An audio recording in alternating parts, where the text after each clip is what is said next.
अब हम पढ़ेंगे कक्षा 6वीं विषय हिंदी पाठ 8 बाथरूम की फिसलन। इसके जो लेखक है वह है डॉक्टर संतोष कुमार तिवारी जी। इसमें व्यंग के माध्यम से कवि अपनी बात को रखता है, उसमें बतलाया गया है। व्यंग पर आधारित ये क्या है, पाठ है। तंज कसता है दूसरों के ऊपर, कवि इसमें और बतलाया गया है। इसके दर्द के बारे में इसने जो जो सहा है उसको इसमें बतलाया गया है। यह पाठ व्यंग विधा पर आधारित है। इसमें घटना काल्पनिक नहीं है, वरन लेखक ने उस दर्द को इसमें सहा है। लेखक बाथरूम की सीढ़ी से फिसल कर अपने दाहिने पैर की क्या करता है, हड्डी तुड़वा बैठते हैं। जब मित्रों को यह घटना मालूम होती है उनके, तो उनके शुभचिंतकों का कुशल क्षेम पूछने के लिए तांता लग जाता है। मतलब उनके घर में उनके हालचाल जानने के लिए उनके जो मित्र हैं वो आते हैं। सभी मित्र को ये घटना मालूम होती है तो उनके शुभचिंतकों का हो जाता है, कुशल क्षेम पूछने के लिए तांता लग जाता है। सभी मित्र अपने अपने हिसाब से बात करते हैं। कोई पूछता है, क्यों श्रीमान बाथरूम में काई अधिक थी। कोई व्यंग स्वरूप कहता है, क्यों भाई आपने ही घर में हड्डी तोड़वा बैठे। साहित्यिक मित्र आए तो साहित्यिकी भाषा में कहने लगे। प्राय व्यंगकार और साहित्यकार ज़्यादातर बाथरूम में ही फिसलते हैं। यह हादसा इसके पूर्व डॉक्टर कुमार वर्मा के साथ भी हुआ। एक मित्र ने कहा कि व्यंगकार व्यंग लिखकर दूसरों को चोट पहुंचाता है तो इस पर तुम्हें कोई प्रतिफल दे रहा है। अब तो आपके लिए सही यही अच्छा है कि 2-4 महीने आराम कर लो। इस प्रकार से हमदर्दी जताने के लिए बारी बारी से सभी लोग उनसे मिलने आते रहते। बाद में उनके पैर में प्लास्टर चढ़ा दिया गया। लोगों ने समझाया कि बिस्तर पर पड़े रहेंगे तो दार्शनिक बन जाओगे, अतः कुछ रचनाएं लिख डालो तो सारे पाप आपके धुल जाएंगे। इस प्रकार कई हमदर्द मिलने आते रहते, उनका जीना हराम कर देते हैं। अतः हाथ जोड़कर कहना पड़ता है कि भैया मुझे माफ़ करो और अपनी दैनिक क्रियाओं के लिए मुक्त करो।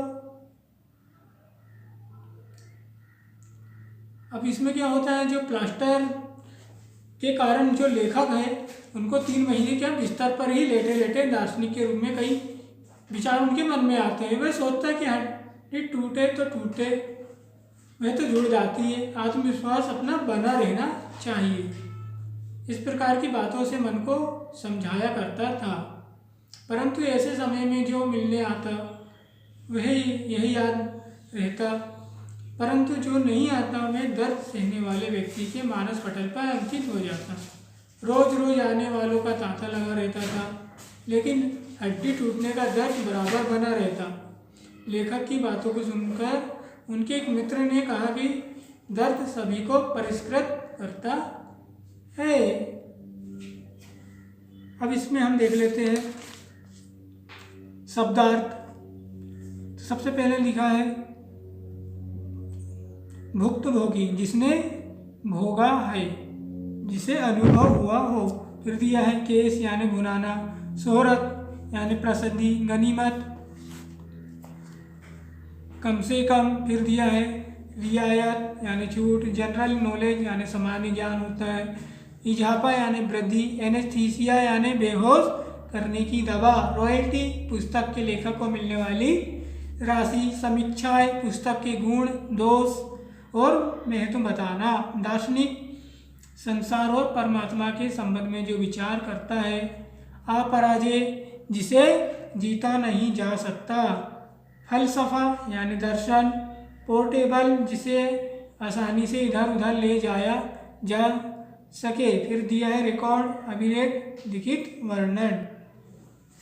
इसके बाद देखेंगे हम इसकी सही जोड़ी। तो सबसे पहले दिया वस्तुनिष्ठ प्रश्न में 1 नंबर में दिया हमको का सही जोड़ी बनाइए। इसको हमको सही जोड़ी बनाना है। तो पोड़ का हो जाएगा हमारा अवस्था, मानसिक हो जाएगा हमारा आघात, लेखा हो जाएगा जोखा, और कष्ट हो जाएगा निवारण।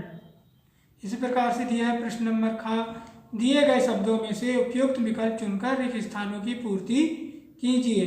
तो सबसे पहले दिया है बड़े आदमियों के साथ अपने नाम को जुड़ता देखकर मैं मन ही मन खालिस्तान हुआ। तो हमारा आंसर क्या हो जाएगा? खुश। उसी प्रकार से दिया है मालूम नहीं है मेरी मजबूरी थी या उसका खालिस्तान था। क्या हो जाएगा हमारा? सौभाग्य।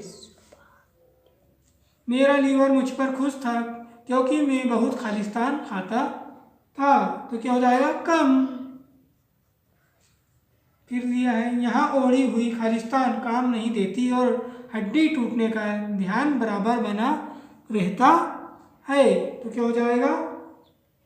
हमारा आंसर होगा दार्शनिकता।